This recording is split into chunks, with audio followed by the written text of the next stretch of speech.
ချင်းရတဲ့သေးလေးတွေအားလုံးပဲမင်္ဂလာပါနော် JB Top Panna က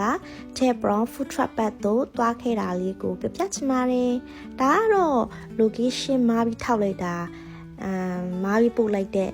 နေရာပေါ့နော်ဒီနေရာလာတာမဟုတ်ပါဘူးရှင်တရားလေးနဲ့ကူလိုက်လို့ရှင်ဟိုဘက်ကိုရောက်ပါပြီကဲရောက်ပါပြီရှင်ဒီမှာတော့ main ကလေးအသုံးဆောင်ပစ္စည်းတွေအင်ဂျီတွေယောက်ျားလေးအသုံးဆောင်ပစ္စည်းတွေအင်ဂျီတွေပတ်စံအိတ်တွေဖက်နက်တွေ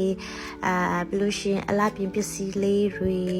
အကုန်ရောင်းနေပေါ့နော်ညစီတန်းပုံစံမျိုးလေးပါစိန်တွေကတော့အများကြီးပါကလေးဝတ်တွေကိုလူကြီးဝတ်တွေကိုယောက်ျားလေးဝတ်တွေကိုမိန်းကလေးဝတ်တွေကိုအဝတ်ထည်မျိုးစုံရောင်းပါတယ်ရှင်စိတ်ကြိတ်ရွေးလို့ရတယ်ပေါ့နော်ဈေးနှုန်းလေးတွေလည်းတက်တာပါတယ်တခါမှမရောက်ဘူးပါဘူးဒါပထမအဆုံးချိန်ရောက်ဘူးရှင်ပါ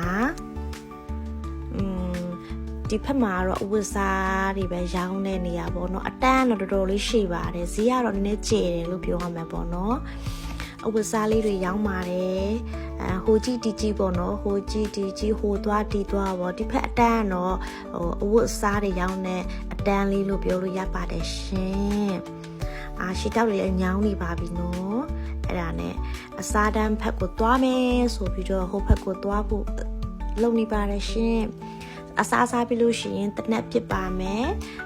တနက်ပြစ်တဲ့အချိန်မှာထိလားမထိလားစုရရလားမရလားဆိုတာကိုလည်းစောင့်ကြည့်ပေးပါနော်ပိတ်စာတော့ဘာတွေဝယ်စားလဲပြီးတော့ရှင်ဘာတွေဝယ်တောက်လဲဆိုတာpart 2မှာကြည့်ပြီးအားပေးကြပါဦးနော်ကျေးဇူးများတင်ပါတယ်ရှင်